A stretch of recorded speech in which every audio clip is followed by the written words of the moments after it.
Con vosotros y disfrutar también de la comunión con los hermanos de la iglesia de Betel.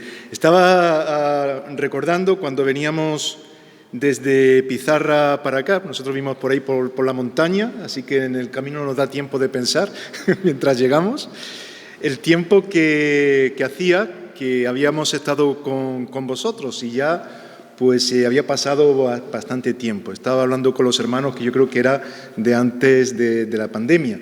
En aquel tiempo estaba pastoreando la Iglesia Evangélica Bautista de la Luz. Ahora en este tiempo, después de 3 años casi aproximadamente, estamos en una iglesia también muy querida por vosotros, pero teniendo una nueva iglesia que es la Iglesia Evangélica Bautista Maranata Málaga. Y digo querida por vosotros porque nos reunimos de forma transitoria en las instalaciones de la iglesia de Molière, que sé que es muy cercana también a vosotros, por lo que también me comentan los ancianos de la iglesia. Veo que tengo también audiencia arriba, entonces tendré que mirar también en la parte de arriba, está bien. Cuando hablo de audiencia, yo siempre pienso cuando a mis estudiantes daba clases de homilética, les decía, ponía una foto y les preguntaba dónde estaba el auditorio y dónde tendría que ponerse las personas a predicar, y en medio de todo eso, ¿dónde estaba Dios? Claro, los alumnos rápidamente decían, el auditorio está allí, ahí donde los hermanos se ponen y el predicador está allí. Y yo siempre les enseñaba que no es así, que en realidad nosotros podemos estar compartiendo la palabra, alabando a Dios, pero nuestro auditorio es Dios mismo, porque es a Él a quien alabamos. Y lo que hacemos en cuanto a los hombres, tenemos que hacerlo como para Dios. Bueno, digo esto, permitidme el inciso hablando del auditorio, pero nuestro auditorio es Dios, Dios nos está escuchando, Dios ve nuestros corazones y nos hemos reunido aquí para adorarle. Deciros que, como comentaba, desde la Iglesia Maranata Málaga os traemos un cariñoso saludo. Damos gracias a Dios por la forma en la que Él nos está bendiciendo durante este tiempo. Hemos vivido años complicados y no solamente por la pandemia, parece como que hay una cosa que viene detrás de otra, ¿verdad? Situaciones que estamos viviendo. Pero el problema no está en una situación global o general o del planeta o de una guerra que nos haga peligrar a todos. Muchas veces el mayor problema lo tenemos en casa, porque cuando hay una casa que está deshecha, cuando hay problemas en nuestras propias vidas, cuando hay angustia donde estamos nosotros desenvolviéndonos, ahí hay un tipo de pandemia o algo que es más fuerte que una pandemia, porque es lo que me está afectando a mí particularmente. Y es importante que en este tiempo que estamos viviendo, pues podamos pensar por dónde Dios nos está guiando. Hay muchas personas que en este tiempo están mirando al cielo, buscando respuesta, porque se le han caído las respuestas de aquellas, garantías, de aquellos garantes que tenían. Y miran al cielo, ¿habrá algo más? Y este tiempo complicado que nos ha tocado vivir para la Iglesia es muy especial. Porque cuando la gente mira al cielo, la Iglesia tiene que ser un indicador claro de quién está en el cielo, de quién da la respuesta a todo lo que estamos viviendo, de quién trae salvación. Y la Iglesia ha de estar despierta. Estoy trabajando, llevo desde el año 2020 en un libro que saldrá, Dios mediante. Estoy esperando que Mario Escobar, que es un bestseller en novela histórica, termine el prólogo y espero que en este mes de junio salga. Pero un libro que en realidad tiene que ver con una reflexión profunda en la que yo me sentí movido también como historiador a hacer, y que tiene que ver con la respuesta que ha de dar la Iglesia en los momentos complicados. De hecho, es un libro de historia de la Iglesia, pero yo me planteaba, si Dios es real, ¿creemos que Dios es real? Si Dios existe, si Jesús vino a esta tierra para salvarnos, ¿por qué muchas veces a lo largo de la historia solamente destacamos protagonismos humanos o protagonistas humanos, personajes usados por Dios. Pero yo me planteaba, ¿y dónde están las huellas de Dios? Si Dios es real. ¿Cómo Dios ha dejado su huella a lo largo de la historia? Porque Dios, sí, es espíritu, pero es poder. Y actúa y obra. Y me propuse adentrarme en la historia, es lo que hace la pandemia. Ver las cosas un poco diferente, pandemia de diferentes tipos, necesidades. Bueno, en esta ocasión me propuse mirar la historia desde la perspectiva de dónde están las huellas de Dios. Y me encontré que desde que Jesús vino al mundo hasta nuestros días, de una forma totalmente concatenada, relacionada, la actuación de Dios promovía un avivamiento. Y cada avivamiento relacionado con otro, narraba lo que es la historia del cristianismo, con sus oposiciones, pero con la forma en la que Dios iba marcando camino, actuando de una forma notable. ¿Y por qué? Me planteaba en medio de todo esto y, bueno, como digo, hice una identificación de cuáles eran los elementos para hablar de la obra de Dios y de las huellas, cómo identificarlas. Cuando salga el libro ya lo diré por ahí para aquellos que tengan interés, pero en realidad tiene que ver con una perspectiva de eso, de ver cómo actuar también este tiempo, buscando también los principios que Dios nos ha dado y cómo relacionar nuestro tiempo con la historia del cristianismo, con lo que Dios está haciendo hoy. Y pensando en todo esto, me daba cuenta de cómo la Iglesia constantemente se quedaba dormida. Se quedaba dormida y Dios tenía que actuar de nuevo.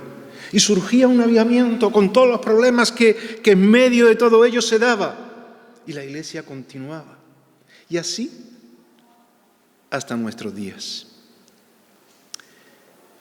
Y creo que estamos en una oportunidad para un despertar, para una renovación, para un asumir nuestra responsabilidad de forma especial en medio de tanta necesidad que hay en nuestros días. Porque es nuestra necesidad, es nuestra responsabilidad como Iglesia.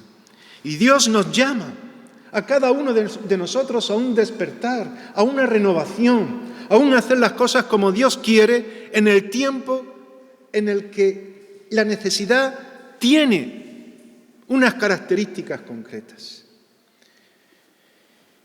En medio de todo ello, la iglesia donde estoy pastoreando, estamos también estudiando y reflexionando algo que voy a compartir con vosotros, porque vemos la necesidad de estar pegados a Dios.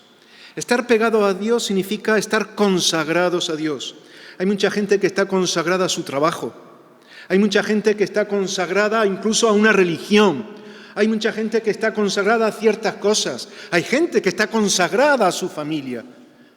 Pero muchas veces cuando te planteas cómo los creyentes estamos consagrados a Dios, pegados a Dios, nos damos cuenta que a veces dejamos mucho que desear. Se supone que como hijos de Dios hemos puesto nuestra vida en las manos de Dios, ¿verdad que sí?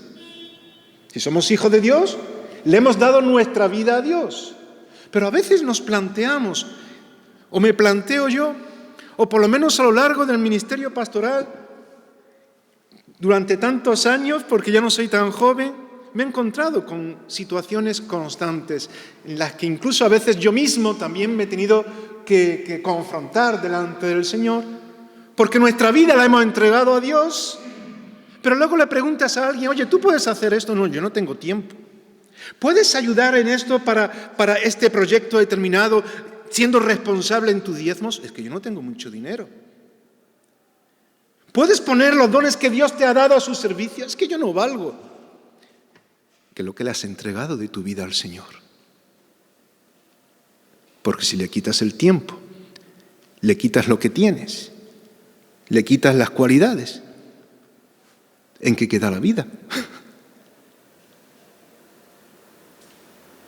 Y digo todo esto por la importancia de esa vida consagrada, de ese despertar que yo creo que hoy ya se está dando.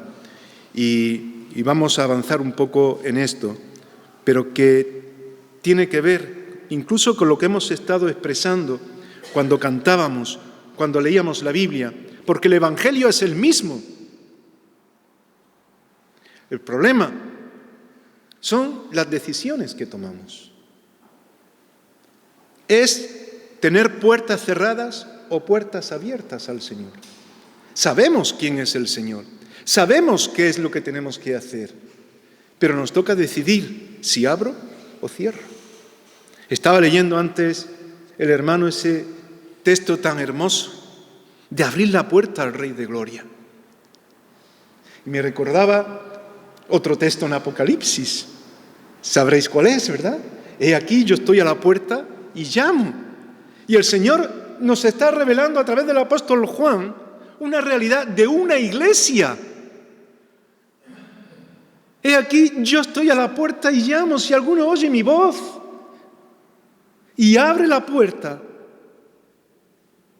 entraré a Él y cenaré con Él y Él conmigo. Es decir, habrá algo especial, pero tienes que abrir esa puerta.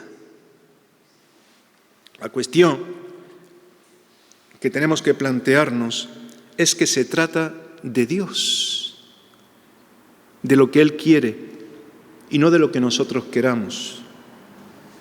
Muchas veces, y voy a leer ahora la palabra de Dios, evidentemente, que ya se ha leído y sin habernos puesto de acuerdo se ha leído el mismo texto, Romanos 5.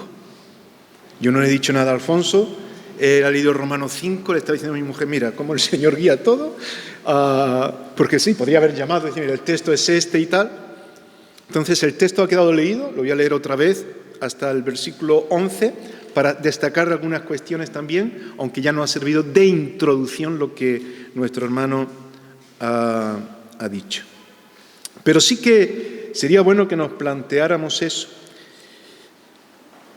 ¿De qué forma dejo, en base a lo que significa estar justificados por la fe, para que tengamos paz con Dios por medio de nuestro Señor Jesucristo, hasta qué punto dejo que sea Dios el Señor de la Iglesia, el Señor de mi vida, el Señor de mi familia?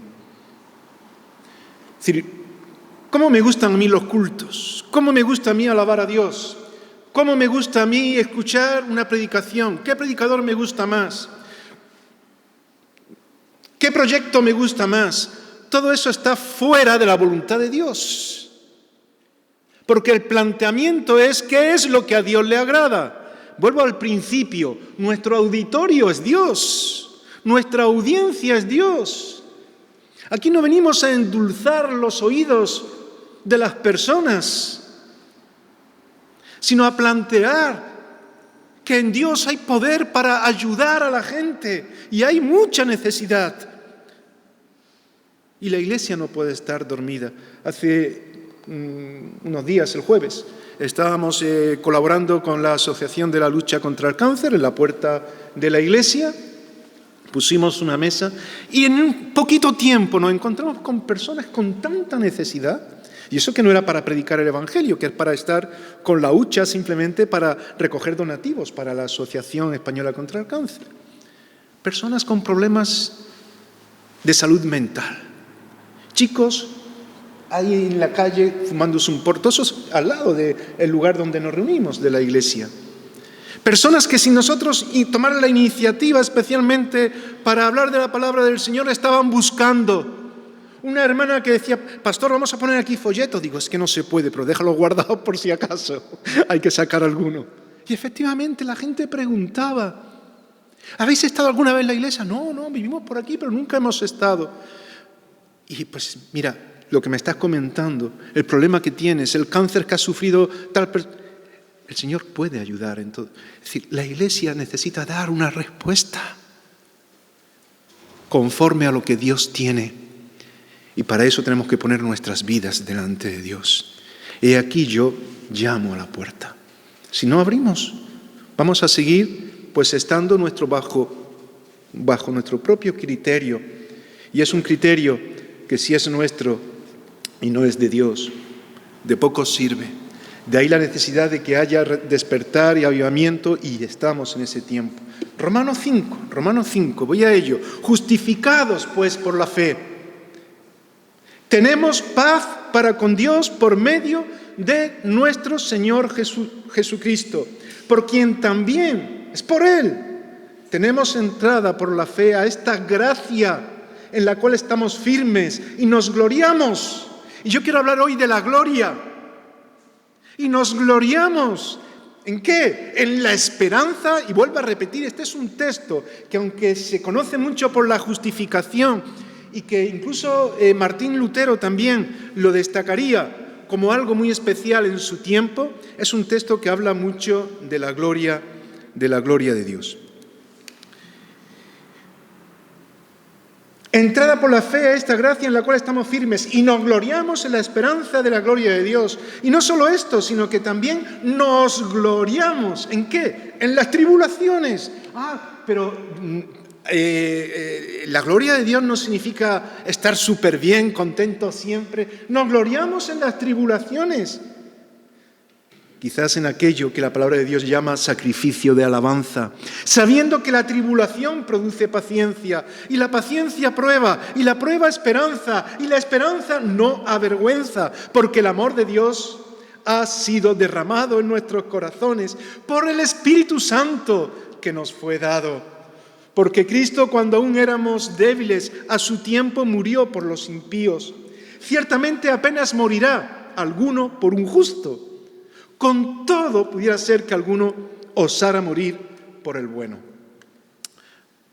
Pero Dios muestra su amor para con nosotros en que, siendo aún pecadores, Cristo murió por nosotros. Pues mucho más, estando ya justificados en su sangre, siendo hijos de Dios, por Él seremos salvos de la ira. Porque si siendo enemigos fuimos reconciliados con Dios por la muerte de su Hijo, mucho más, estando reconciliados, seremos salvos por su vida. Y no solo esto, sino que también nos gloriamos en Dios. Otra vez, nos gloriamos en Dios por el Señor nuestro Jesucristo, por quien hemos recibido ahora la reconciliación.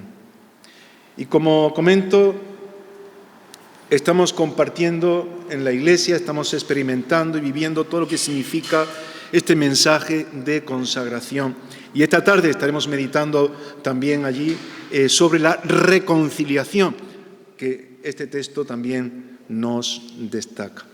Pero a mí me gustaría que pensáramos, si puedes poner la presentación, muy bien, gracias, en lo que significa esa vida gloriosa. Si quitamos lo que significa en la Biblia lo que es una vida gloriosa, se nos cae prácticamente todo. Porque la gloria... Yo de pequeño, cuando todavía no conocía al Señor, yo pensaba que la gloria era más que las cosas buenas. Los pastelillos de gloria, que me gustaban mucho, que en Navidad los traían mis padres y yo me hartaba de pastelitos de gloria. Para los que no sois de aquí, es un dulce especial de Navidad. Pero la gloria es un concepto bíblico para hablar de lo que significa vivir en Cristo. La gloria tiene que ver con la presencia de Dios. No es algo vacío, es algo totalmente lleno de lo que Dios tiene para nosotros. Tanto es así que en el Antiguo Testamento, durante tantos años, Dios lo que hace es una pedagogía de lo que es la gloria de Dios. Y precisamente, ¿qué es el paraíso? Es estar en la presencia de Dios. Cuando Adán y Eva pecan, ¿qué pasa? Salen de la presencia de Dios. Y Dios tiene que, por medio, para que entiendan lo que significa esa ruptura, por medio de sacrificios, hacer ver que tienen que estar pegados a Dios y que separados de Él, eso tiene que ver con muerte, afea nuestras vidas, distorsiona los propósitos de Dios. Aunque conozcamos la Biblia, aunque nos reunamos en la iglesia, si no estamos en la presencia de Dios, ¿qué sentido tiene? Recuerdo una persona que estaba totalmente frustrada, lo leía, para ilustrar algo interesante, que no es que fuese real, pero el autor quería llamar la atención de alguien que quería formar parte de la iglesia Y llevaba años y no se lo permitían, porque le decían, bueno, pero tú tienes que ser así, tú no puedes formar parte de la iglesia hasta que no cambies en esto y en lo otro, y estaba frustrado. Y el hombre hablaba con Dios y decía, Señor, pero no sé por qué no me dejan formar parte, yo quiero servirte, Y el Señor le hizo ver y le dijo, mira, no te preocupes, yo llevo mucho tiempo también esperando que me dejen formar parte de la iglesia. ¿Y qué es una iglesia sin Dios? Decimos que Cristo es la cabeza de la iglesia y nosotros somos el cuerpo. Pero luego también decimos que Cristo es el cuerpo de la iglesia. Y Cristo es todo. Si quitamos a Cristo no hay nada. La gloria de Dios tiene que ver con eso. El Señor tenía que enseñar a su pueblo a caminar en la presencia de Dios. Os voy a llevar a un lugar especial. Y ellos, qué bien, un lugar donde fluye la leche y la miel y seréis un pueblo importante. Qué bien, qué bien. No, ellos iban con sus ojos para una tierra fértil, para ser importantes. Pero ellos tenían que entender que la fertilidad, que lo bueno, que la vida, no lo daba la tierra de Canaán, no lo daba un paraíso en conceptos humanos o físicos, sino que era estar en la presencia de Dios. Por eso llevó a Moisés a levantar, en primer lugar, se hizo la enseñanza de lo que era un altar, donde se hacían los sacrificios, donde Dios tenía que estar en medio. Luego se entró a lo que era el tabernáculo, prototipo de lo que sería el templo que se levantaría por Salomón, según lo que Dios reveló a David. Pero todo aquello quería estar muy lejos de lo que era una simple religiosidad. Se quería dar una enseñanza de que Dios tenía que estar en medio de nuestras vidas, en medio del pueblo, porque estar en la presencia de Dios da sentido a todo lo que hagamos. Mas buscad primero el reino de Dios y su justicia, y lo demás lo tendréis por añadidura. El problema es que muchas veces, aún los creyentes, lo hacemos al revés. Señor, esto y esto, y ahora bendícenos. Pero yo no puedo bendecir esto, muchas veces nos está diciendo Dios. Es que entonces, ¿qué sentido tiene el Evangelio? Yo he venido para ser Señor de vuestras vidas. Ahí está la bendición. Y no podemos aceptar a Cristo como Salvador si no lo aceptamos como Señor. Es contradictorio, no es posible. ¿Hasta qué hora tengo? La otra vez recuerdo que me disteis un montón de tiempo. Yo estoy todavía en la introducción. ¿A qué hora tengo que terminar? Veo que hay allí un reloj. ¿Qué? Bueno, yo cuando predico, algunos hermanos me dicen, cuando pregunto esto, dice, bueno, cuando tú ves que algunos se van levantando, ve terminando. No, yo soy obediente, lo que me digáis.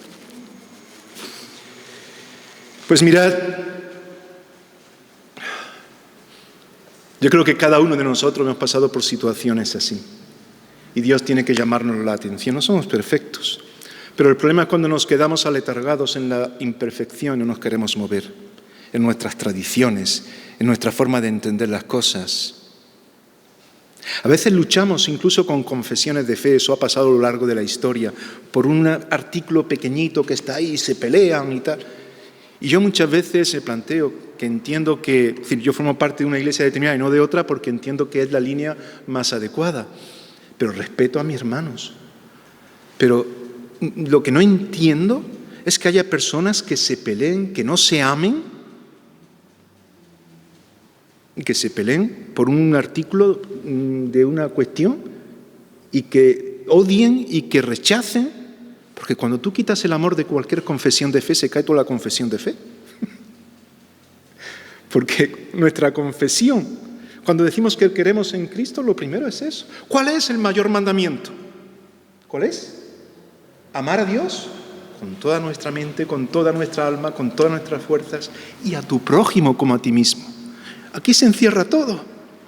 Si no eres capaz de llegar allí, luego hablamos de lo demás.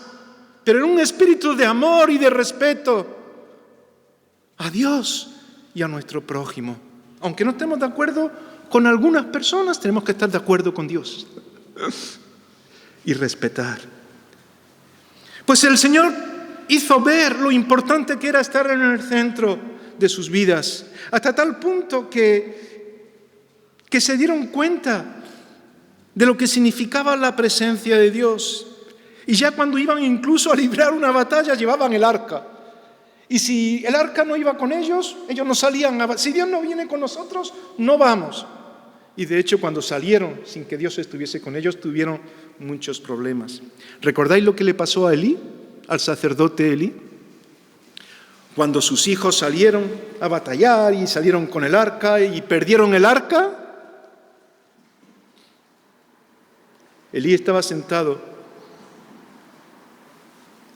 en su silla de gobierno, podríamos decir. Y cuando le trajeron la noticia de que sus hijos habían fallecido, Ofni y Finés, pues fatal. Pero cuando le dijeron que el arca había sido quitada, cayó de espaldas y se desnucó. Su nuera, la mujer de Finés, estaba embarazada y puso por nombre a su hijo, ¿recordáis cómo? Icabod. Cabod es gloria en hebreo. Icabod es la gloria de Dios, ha sido traspasada. Y murió Elí. La gloria de Dios, la presencia de Dios es imprescindible en nuestras vidas.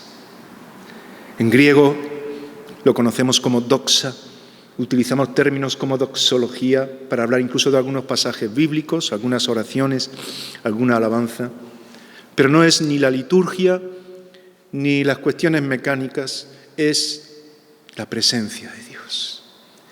Y lo demás da sentido a todo.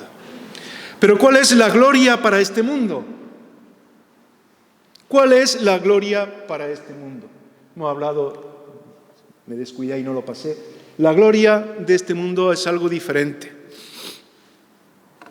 No sé quién ganó Eurovisión. Ayer estaba el concurso de Eurovisión. ¿Alguien sabe? Ucrania. Bueno, ya se sospechaba. Y España nos quedamos muy atrás. Terceros, bueno, casi alcanzamos la gloria. Porque ese es el sentido, ¿no? Muchas veces la gloria para este mundo, hombre, qué lástima, hubiera sido bueno, pero tercer puesto está muy bien. Pero la gloria para este mundo es estar arriba, que nos reconozcan, tener medallitas, ser condecorados, alcanzar nuestros proyectos. Parece que hemos tenido un nuevo descubrimiento con este tenista Carlos Alcaraz, ¿no? Está en la gloria del tenis. A veces entendemos así en este mundo todo lo que tiene que ver con la gloria. Llegar a un punto determinado de decir, lo he alcanzado todo. Pero no es verdad, no es eso. Y nos gusta alcanzar nuestras metas, pero no es eso de lo que la Biblia nos habla. Quizás como ejemplo poner también a un buque de guerra que en el año 1755 se introdujo en las aguas, fue botado para navegar y se llamaba el Glorioso. Era un buque de una tripulación, o mejor dicho, podía contener a unas 550 personas, que en aquel tiempo, en mediados del siglo XVIII, era mucha gente.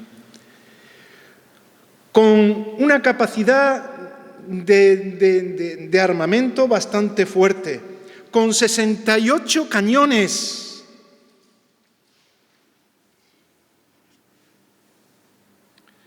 Pero ese buque, el Glorioso, que libró muchas batallas, fue desguazado hace unos años en el puerto de Cartagena. Es decir, el Glorioso, la gloria, se termina porque la gloria de este mundo nada es.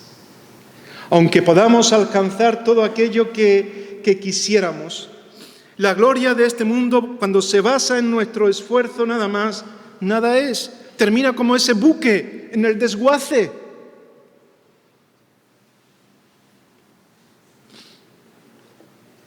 En el Antiguo Testamento podemos recordar el esfuerzo humano por encontrar la gloria de Dios. Y muchos querían llegar hasta donde Dios estaba. Bueno, está bien, sí, pero el problema es que querían llegar bajo su criterio, con sus fuerzas. Y en definitiva lo que querían es, como dicen algunas sectas, ser como Dios. Levantaron aquella torre, ¿os acordáis? ¿Cómo se llamaba aquella torre? Babel, la torre de Babel. Seguramente un tipo de pirámide o de zigurat, que eran unas pirámides antiguas de la zona de Mesopotamia y demás, que tenían un signo religioso, ser importantes como Dios. Y Dios trajo confusión. No se entendía. Aquello se fue abajo. Porque cuando nos basamos simplemente en nuestro esfuerzo, y parece una simpleza tener que decir eso entre nosotros, que sabemos que la salvación no es por obras, sino que es por gracia mediante la fe, pero hay que decirlo, cuando nos basamos simplemente en lo que nosotros creemos que podemos hacer, se vuelve a caer todo. ¿Cuál es, digamos, el antídoto de Babel, de la confusión de lenguas en la Biblia? Hay un pasaje donde se nos habla de todo lo contrario. Babel es intentar llegar al cielo por el esfuerzo humano. Pero la Biblia nos habla de un momento en el cual Jesús había venido para salvarnos.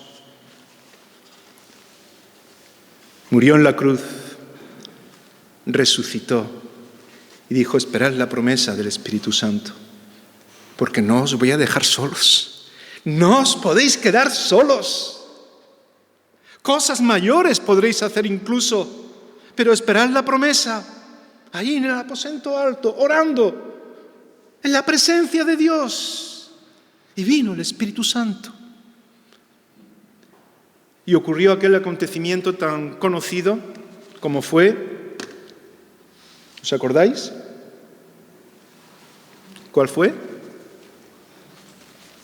Se puede decir que aunque no seamos pentecostales,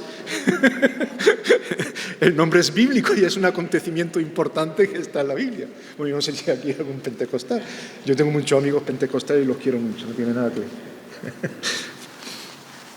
Me acuerdo, un hermano me decía: bueno, pero tú eres bautista, pero tú tienes un corazón pentecostal. Digo: pero qué pesado eres.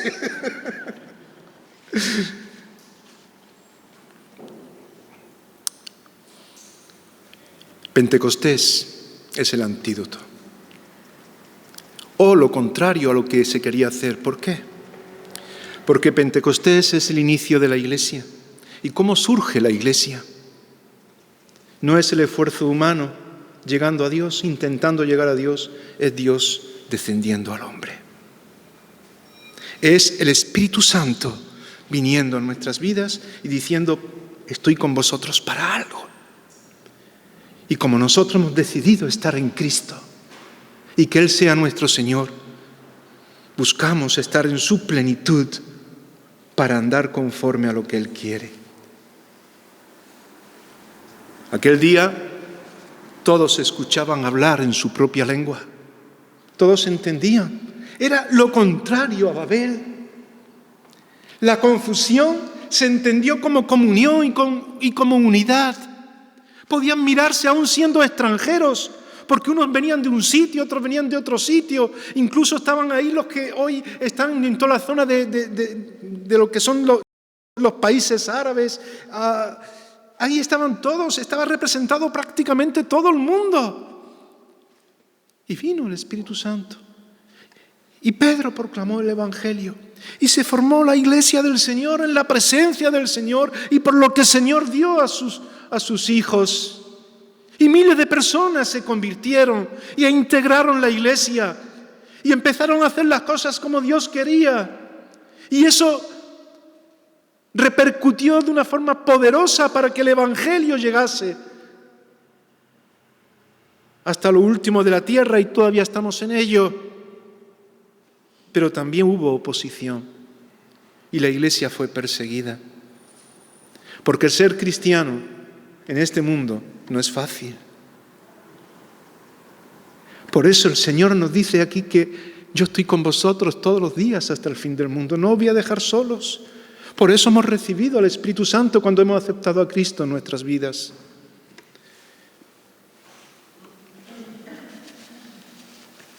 Pero esto tenemos que estar dispuestos a vivirlo conforme a lo que Dios quiere. Este mundo entiende la gloria de una manera muy distinta. Torre de Babel. Cada uno su lengua, porque además trae identidad. Es un signo identitario de un país que yo soy importante, soy español. El otro día estaba hablando con un hermano, con un pastor, precisamente creo que era, y estábamos comentando algunas cosas y yo le hablaba de la puesta de sol que hay en Granada, que se puede ver desde el mirador de San Nicolás, lo bonito que es ver la Sierra Nevada, Sierra Nevada, detrás de la Alhambra, el colorido dorado que queda, que parece como una postal trucada, y me dice, eres de Granada, ¿no? Digo, es que se te nota. Es que se nos nota, ¿no? Esa cosilla de que yo estoy en mi tierra, es que... Pero sabéis que cuando estamos en las manos de Dios, tenemos que ser responsables en el lugar donde Dios nos ha puesto, en la tierra donde hemos nacido o de la cual estamos, marchando, siendo ciudadanos. Pero debemos de tener en cuenta que no somos de este mundo. Debemos de darnos cuenta que somos ciudadanos de los cielos. Debemos de darnos cuenta que en el Señor no hay fronteras, que la Iglesia está abierta a todo el mundo. La Iglesia, yo siempre digo que se tiene que definir de una manera integradora, porque nosotros somos parte de la Iglesia, pero los que no son parte de la Iglesia también deberían de serlo, porque el propósito es predicar el Evangelio a todo el mundo y que muchos se puedan integrar como parte del pueblo de Dios. Pero el mundo va de una manera distinta, fronteras por aquí, fronteras para allá, nosotros somos lo importantes. Y podemos hablar algunas cosas respecto a esto. La gloria de este mundo se manifiesta, por lo tanto, con cierta... me gustaría mencionar este término de ilusión, con ciertas ilusiones. Poder alcanzar los propósitos que yo tengo para mi familia, para mis hijos. Muchas veces los padres a lo mejor no conseguimos alcanzar los propósitos que nos hemos trazado y cogemos a los hijos. Oye, vosotros tenéis que hacer esto que yo no pude. Porque seguimos empecinados con eso. Vivimos en un mundo en este tiempo, desilusionado, decepcionado, desesperanzado. Y todo esto son términos que van un poco en contra de lo que la palabra de Dios que hemos leído antes nos muestra. Justificados, pues, por la fe, tenemos paz por medio de nuestro Señor Jesucristo. Y luego nos habla para que podamos gloriarnos en esa reconciliación, en esa esperanza, en esa vida que tenemos en el Señor. Pero la ilusión muchas veces es engañosa. Muchas veces estamos ilusionados por tener un trabajo, terminar una carrera y poder tener un buen proyecto en medicina, en lo que sea. Pero si tu vida no está en las manos de Dios, eso al final de poco te va a satisfacer. Lo contrario a la ilusión, ¿qué es? La desilusión. La desilusión.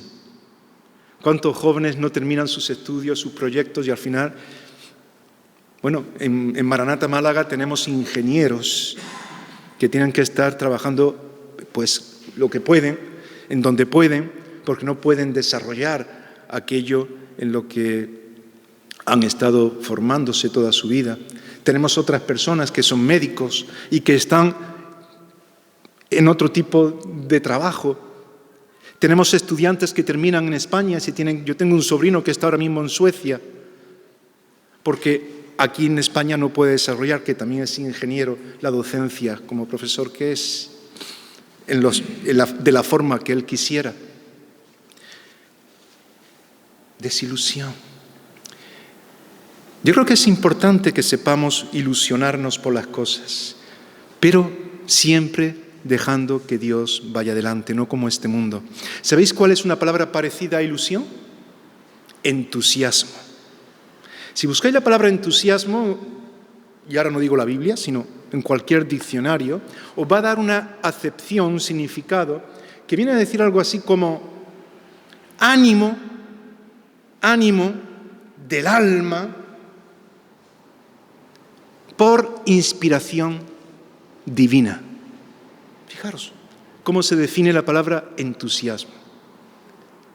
Inspiración de Dios para levantar el alma. Y sí que creo yo que necesitamos estar entusiasmados por las cosas de Dios. Porque si Él es quien levanta el alma, Él hace las cosas bien.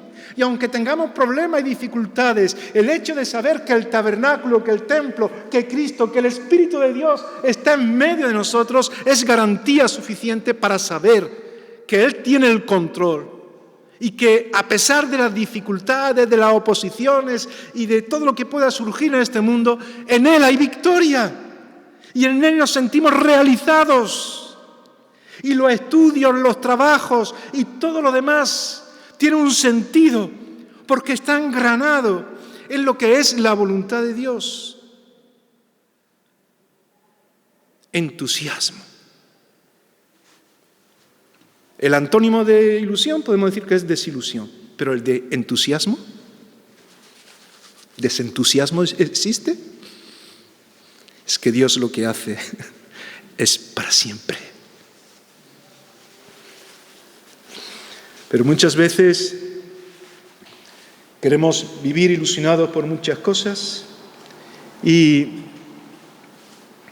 cubrimos los problemas, los dejamos ahí, no atendemos lo que nos pasa y dejamos a Dios de lado y nos equivocamos y empezamos a levantar Torre de Babel. Hay otro término que también nos gusta mucho en el mundo para alcanzar gloria y es el honor. Nos gusta tener honor.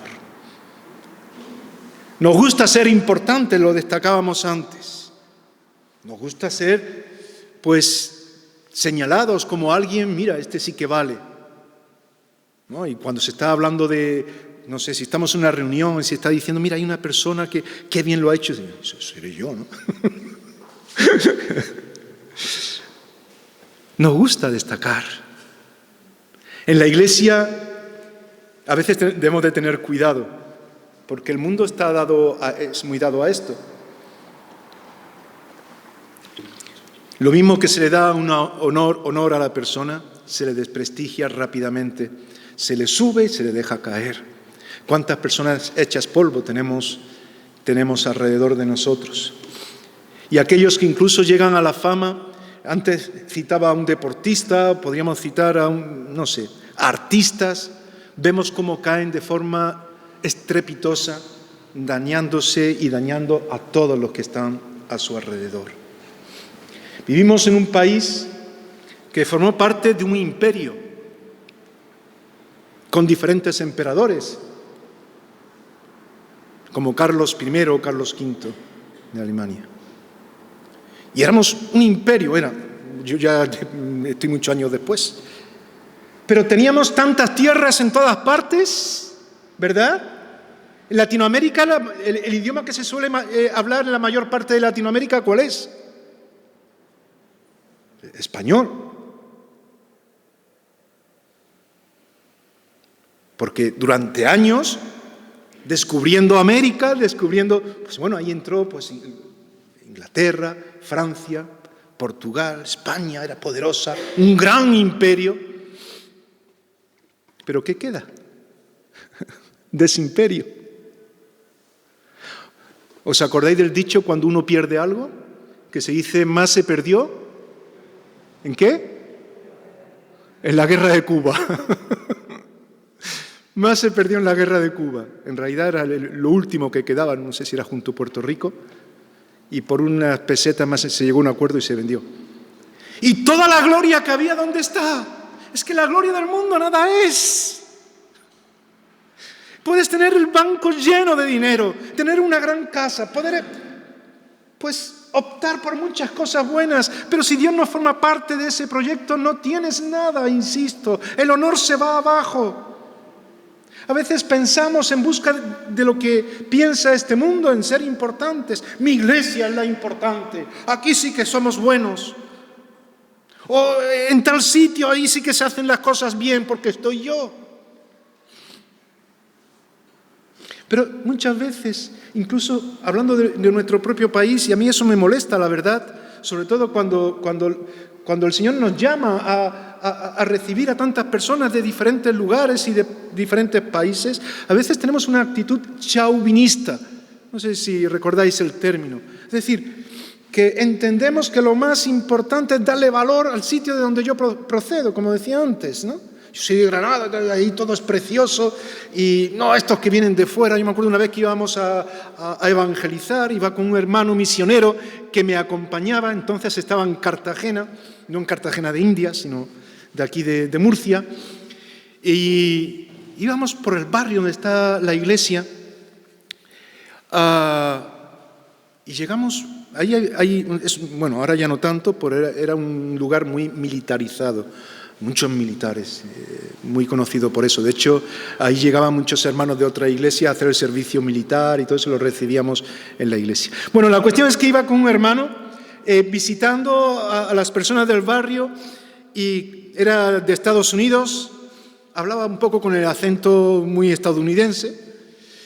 Llegamos, llamamos a una puerta y le digo, mire, que es que somos de la iglesia aquí al lado del barrio y queremos compartir algo bueno con usted. Y el hermano misionero, buenas tardes. Se queda así mirando. ¿Usted de dónde es? Yo, de Estados Unidos. ¿Usted va a traerme aquí lo que es el Evangelio? Nosotros le llevamos el Evangelio. Nosotros descubrimos América. ¿Qué va usted aquí a decirme a mí? ¿Parece sentido? ¿No? Quizás estoy caricaturizando demasiado el hecho, pero para que entendamos que muchas veces también nuestra reacción en otro nivel se puede dar de distintas maneras. Y Dios no basa el honor de nuestras vidas como lo hace el mundo para mirar por encima del hombro al otro, sino todo lo contrario. Me gustaría avanzar un poco más. Lo que Dios hace es entregarse por todos nosotros, lo estábamos diciendo antes. La cruz significa la mayor referencia de amor y de entrega de Dios a este mundo. ¿Cuál es nuestra respuesta a Dios? Si la gloria de este mundo nada es, y hemos puesto bastantes ejemplos, ¿cómo debe de ser la gloria de Dios en medio de nosotros? Dios nos valora más que nadie. Somos para Él como la niña de sus ojos. Con Él no hace falta más condecoraciones. Antes decía que a veces nos equivocamos como iglesia. Viene alguien que no es creyente y le abrazamos, le presentamos el Evangelio, le decimos que Dios le ama más que nadie, le decimos Juan 3:16, mira, de tal manera amó Dios al mundo. ¿Tú cómo te llamas? Juan. Mira, de tal manera amó Dios a Juan, porque Dios te ama a ti. Y él se siente, qué bien Dios me ama. Y le sacan fotos y le abrazan y dice, qué bien, yo soy aquí importante. Y yo siempre digo, aquí eres importante, pero no más que los demás. Te amamos, pero tú tienes que amar a los demás. Estamos dispuestos a ayudarte, pero tú tienes que ayudar a los demás. Y si te amamos, es porque Dios te ama también. Y tú tienes que amar a Dios porque Él te amó primero. Es decir, poder encajar las cosas como deben de ser. Y aquel verbo fue hecho carne y habitó entre nosotros y vimos la gloria. gloria como la del unigénito del Padre, llena de gracia y de verdad, nos dice Juan 1:14. Lo que Dios hizo fue la mayor entrega. Por lo tanto, nuestra vida, si reconocemos a Jesús como Salvador y Señor, le pertenece.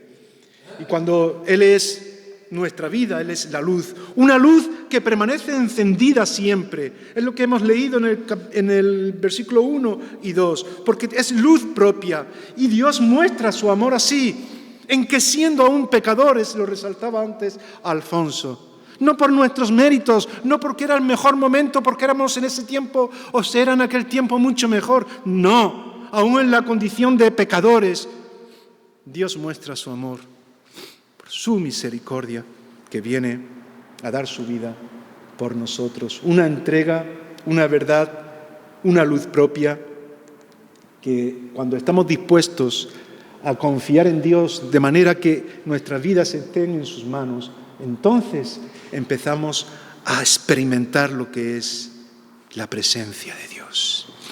Y cuando vivimos la presencia de Dios, compartimos a Dios con los demás, porque Dios está en nosotros en plenitud. Y empezamos a ver a Dios en la historia, en nuestra familia, en tantas situaciones. No podremos cambiar el mundo nosotros. Es Dios quien puede hacerlo con aquellas personas que estén dispuestas a someterse a Él. Pero nosotros tenemos que estar dispuestos a dar respuesta a un mundo necesitado. Recuerdo un niño que estaba viendo un castillo, no sé si se dice aquí castillo, en Granada se dice un castillo de fuegos artificiales, y se quedó el niño, ¡oh, gloria a Dios!, decía. En todo veía la mano de Dios, ¿no? Y cuando veía algo así, glorificaba a Dios. Qué bueno es glorificar a Dios en medio de todo lo que hagamos. Podemos poner muchos ejemplos de cómo podemos hacer esto. La Biblia nos habla constantemente de lo que significa dar la gloria a Dios. Nuestras vidas han de glorificar a Dios. En la manera en la que andamos, en la manera en la que le obedecemos, en la manera en la que le servimos, intentando siempre que sea Dios el que destaque. Cuando Moisés, y estoy terminando ya, terminó el tabernáculo y se hizo todo lo que él quiso, fue a entrar al tabernáculo y ¿sabéis qué pasó? Que no pudo. ¿Sabéis por qué? Porque la gloria de Dios lo llenaba tanto, de forma tan poderosa, que ni siquiera pudo entrar. Pobre Moisés, después de todo el trabajo, y luego no puede entrar. Yo creo que Dios le estaba enseñando algo. Se trata de mí. Has hecho una buena obra, pero lo importante es que yo esté en medio de vosotros, para que vosotros podáis ser bendecidos. En medio de las pruebas, en medio de las dificultades. Un comentarista bíblico, Matthew Henry, decía: una vida gastada en el servicio de Dios y la comunión con Él es la vida más grata y feliz que cualquier persona puede vivir en este mundo. La gloria en este mundo son pompas de jabón.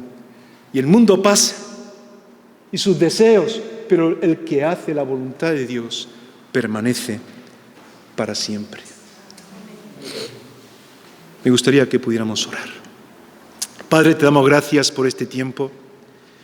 Y Señor, no queremos que sean palabras, no queremos que sea expedir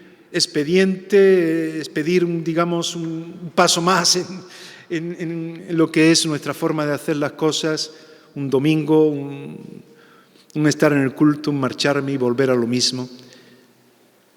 Queremos vivir bajo tu dirección. Queremos que tu presencia llene nuestras vidas, nuestras casas, tu iglesia. Queremos que nos guíes en medio de este mundo, que produzcas un despertar en mi vida, que el Espíritu Santo tenga plenitud, control de lo que yo soy, para ser más como tú quieres que sea. Y pido por esta iglesia para que la sigas bendiciendo y guiando en este tiempo, para que también esté dando la respuesta y los pasos acordes a lo que tú quieres. Y gracias, Señor, porque no merecemos nada y tú nos lo das todo. Y queremos vivirlo en tus manos, para que ello sea productivo y muchas personas puedan conocerte y nosotros gozarnos en tu presencia. En el nombre de Jesús. Amén. Amén.